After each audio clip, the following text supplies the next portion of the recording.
Okay, so we're talking fairly shortly after you had the SonicWall Elevate events, which I think were in the States, in Europe, and in Asia. And I guess it'd be good to start with just a little bit of feedback from that in terms of, what the folks you met, what's going on, what were they telling you? Okay. Well, firstly, when we had the SonicWall Elevate events, are all based around our interactions with our partners. And it was quite a number of years since we'd actually been bringing our partners together in those 3 theatres globally. So the partners were very pleased that we put the events on, but also we had a lot to talk to them about as well through our couple of acquisitions that we've currently made, and the direction and changes of where SonicWall is going as an organisation. And I'll move into areas like MSS and also CSE as well. And it was really good to have the partners together. The feedback has been absolutely amazing. The correct interaction between our leadership, from whether it be our managed services team, our CSE team, our support team, our product management, and the partners having access to those members in those organizations that they don't get all the time. And obviously for quite a number of years, it's been virtual as well. So real good discussions, real interest. We're taking a lot of interest in how we can help partners grow their business with SonicWall. And we're listening and we're making those changes. And that was really coming across, and it was overall great feedback across all the 3 theatres that we executed those. Okay, Anna, you referenced there, I think it was a chance to update partners some recent acquisitions. And if I've got it right, those are in the areas around security, service edge, and also when it comes to zero trust network access. So perhaps you can just give us a bit more details as to what those are and what impact they're having on the organization. Well, I think, Michael, you'll probably be best to actually take this, because your organization was one of our acquisitions. So yeah, it was. Michael. Yeah, kind of almost dovetailing a little bit off that last question. So for me, because I was the CEO and founder of Solutions Granted that was acquired in November of last year, bringing our managed security services to the SonicWall community. And after being 18 years as a partner and attending these events on the partner side, and now being on the other side of helping, talking, advising, guiding, educating, it really was a unique transaction and transition for me, to have that opportunity. But to give that message around who we are as a company. Everybody thinks of SonicWall as a firewall company, a networking company, but we're a cybersecurity company. We have so much more to offer. We have an MDR offering. We've got SOC services. We've got a ZTNA, SASE, SSE offering. So we are so much more than what people think we are. And getting that opportunity to tell that story, educate them, and tell them about these 2 recent acquisitions that we've made. We've technically made 3.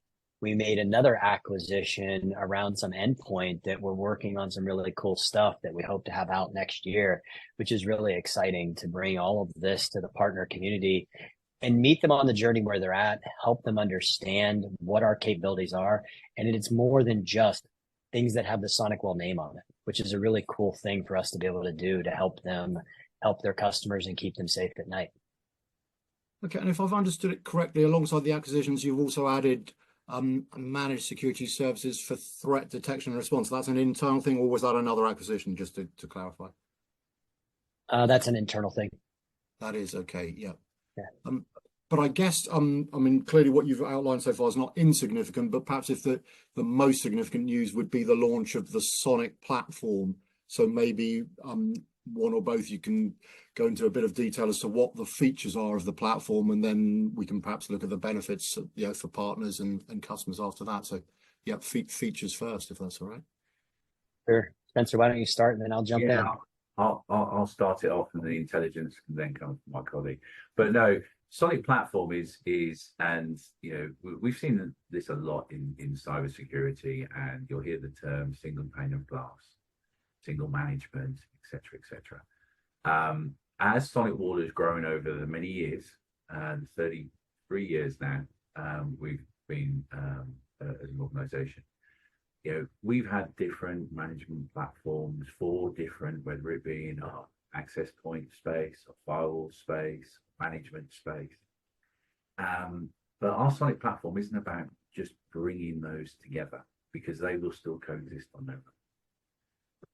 But it's what else that we're bringing into Sonic platform, which is more of where our acquisitions now start to tie in there, and the picture and the view that the partners can get, and especially the MSSPs, in building out their business. And at that point, I will pass over to Mike. I think we're all trying to chase that elusive unicorn of this single pane of glass, go to one place, see everything, do everything, watch everything, understand everything. And it's been a long journey that lots of vendors have talked about, but very few have pulled off successfully. And I don't know that anybody's pulled it off completely successfully. We are, first of all, we're going to take care of our stuff. So we're going to make sure that our partners can see their switches, their wireless access points, their firewalls, their cloud assets, their endpoint technology around what we do as SonicWall. And as we continue to mature this platform, we're going to continue to be this open ecosystem that we're going to be able to feed in. Maybe it's another switch manufacturer, another endpoint technology. Well, it won't have all of the configuration benefits of the native console. If we can get them to the point where the 80th percent of what they do every day, just looking at an alert, understanding, maybe correlating a little bit, if we can give them that one place to go, it should absolutely increase their operational efficiencies. And it is truly just going to make everybody's job easier. And as the threat landscape gets tougher, as jobs become harder to fill because there's less people out there, especially in the cybersecurity space, this platform is going to be game-changing for the SonicWall community. Okay, and in terms, I guess, of just quickly for end users, so clearly for your partners, there's some excitement there. And what would their customers notice from this platform? What does it bring to them, I guess? Well, very much this is about supporting the partner, right? And a lot we've got 17,000 partners globally, and they're all very different stages of their evolution, right? So from the small IT supplier through to the large MSP. And this platform is very much an akin to help them through efficiencies, being able to cover more product, more secure, more better execution when they're serving their customers. Okay, and that's why we're talking about additional third-party products coming into our platform, because that's what the MSPs need. Okay, to help manage that good expectation and services for the customer. Okay, and in terms of the sort of other things you're doing with the partner, clearly you sort of, the launch gives you some significant sort of momentum with you're working with partners. I think there are other initiatives that you have introduced, I think to do with customer deal registration, possibly tier match +1, and also some exclusive partner support. So again, perhaps someone can just expand on those as to what's actually going on. Sure. I mean, the partner programs always need to evolve and change as you change, as we change as an organization as well. And this is very much where we want to not only just incentivize, but also lower that barrier of entry for not only the partner to work with SonicWall, but also the partner to onboard their customers with SonicWall. Right. So when we launched the new type of deal reg, it was more deal registration. It was more the new customers, right? There's the new customers to SonicWall, but also to the partner, right? And put more margin and profitability back into the partner for them for doing that hard work. The tier match +1, sometimes you can be an expert on precious metals when you run channels, right? Because you have the normal sort of bronze up to platinum and sometimes titanium, depending on who you're talking with. I mean, we go bronze to platinum, and but it's you have to be able to have those business discussions, with some partners that are out there that are not necessarily happy with their current suppliers, that are looking for alternatives, that hear our message, want to transfer, and we have to have a mechanism of being able to do that. And that is the tier match +1. So we'll take a corresponding program, and we will grandfather them over and increase their tier by 1. So they get a kickstart into our program, so they don't have to start at the bottom. And then also the exclusive partner support. That is that's actually a win for both sides, really, because what we've been able to do there is further our education on support with our some of our exclusive partners, right? But also, because we know they've got a high level of competency, we've been able to take them down. We've been able to increase the tier that they come into when they're raising the support call and how they access us, and the response time as well. So that's a win-win, right? Because that's really important for any partner, that they get a response from the vendor quickly. One thing I want to add, I think it's interesting that, we see this in just normal everyday life when you see an athlete that gets to the top of their game and they decide to leave one team and go to the next. That acquiring team doesn't make that athlete start all over again. Doesn't make them start at the bottom as far as payroll and kind of the seniority, if you will, of what they give them. And so, why we in the IT industry haven't done this sooner is it's interesting to me, because we don't do this in normal everyday life.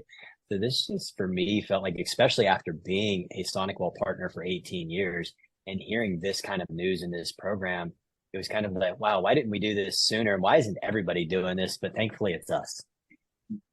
I mean, and alongside what we've discussed in terms of what you're doing for your partners specifically, I know you've been busy with various bits of research, I guess. So I don't know if we want to take them one by one or all together. So, I mean, I've got I think you've done some research insight into the state of cybersecurity, which I particularly looked at common network attacks on SMBs.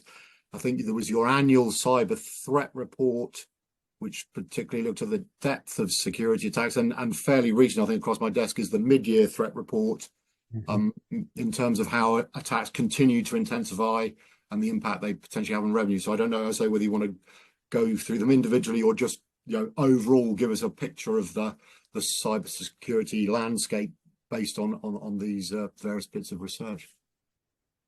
Okay. Well, I'll give you a view of, we've been doing the our report, our annual and our midterm, for actually quite a number of years.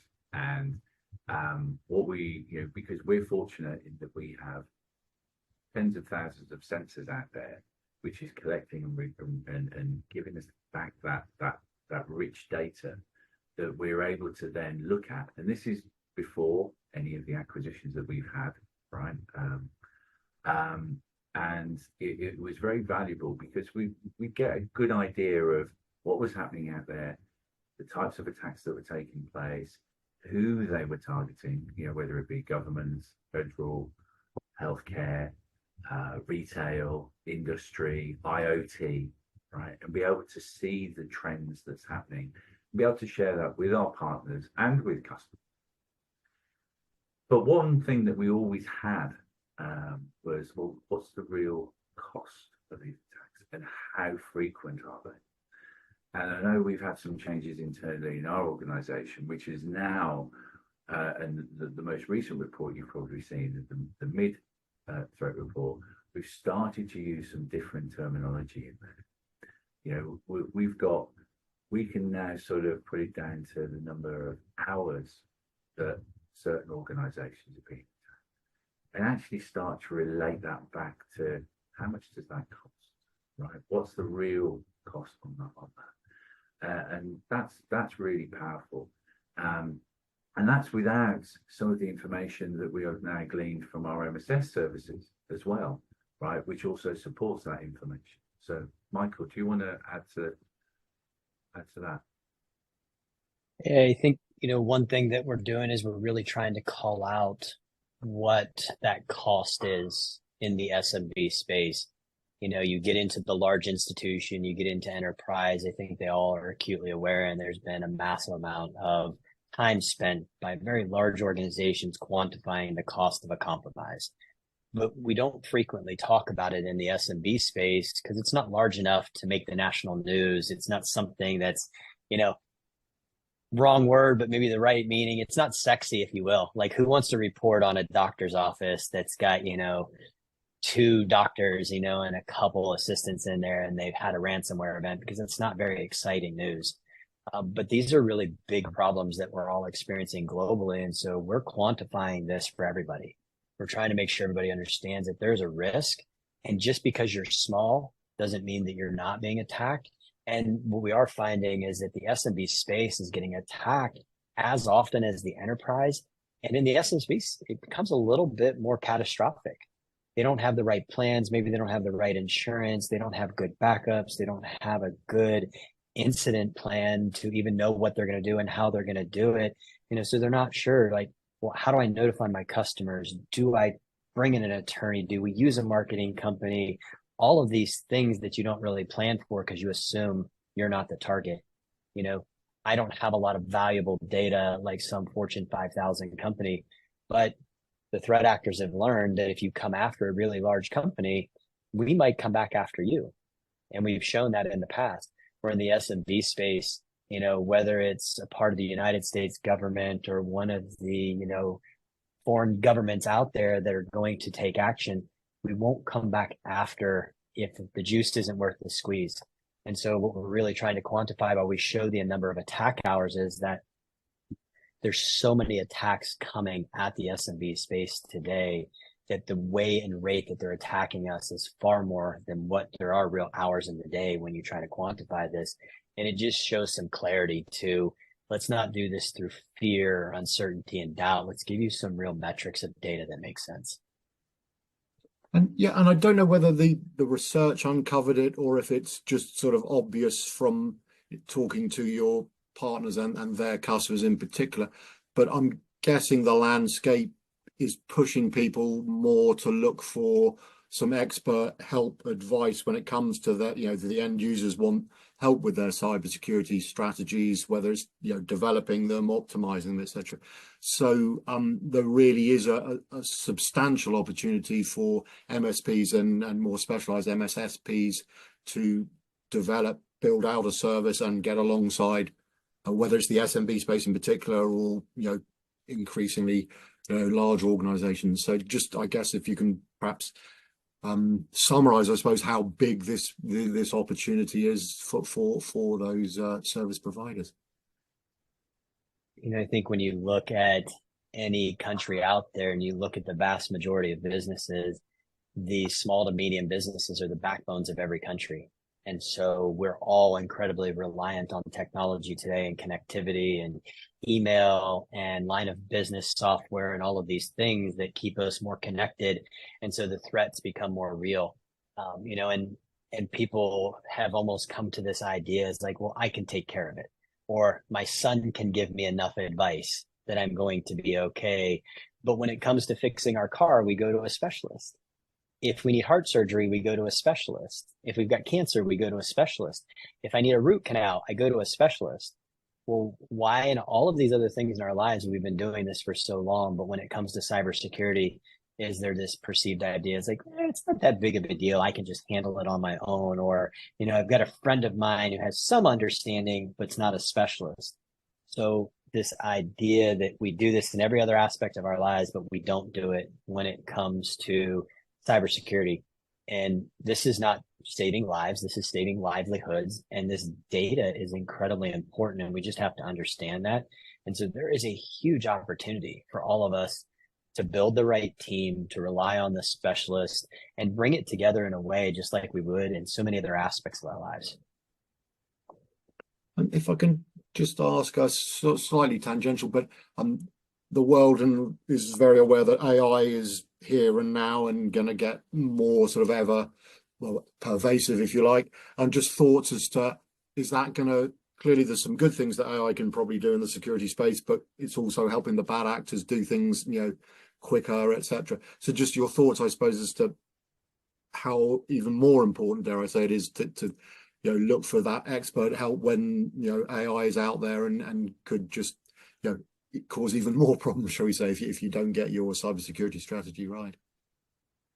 Also, I have all kinds of ideas when it comes to this AI thing we're dealing with right now. But Spence, I want to give you a moment and see if you've got something before I get on my soapbox on this one.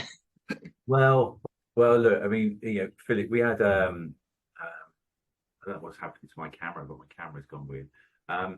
We had a yeah, AI's been around for many years, okay, and all different organizations have used it. You know, when we start looking back at email and spam, right? How do we differentiate between an email and a spam? Well, that had some intelligence in that, you know. Would we have called it AI back then? No, right? So I always think we have to be a bit careful on that. Yes, AI is used, you know, and yes, we use AI in some of our organization, but is it that big, nasty AI that we hear that we hear a lot about?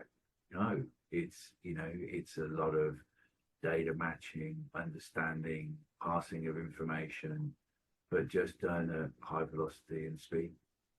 And yeah, yes, we've got bad actors out there that are using it, but that's the same as what we're doing inside as well. So we can respond faster, we can streamline processes, right?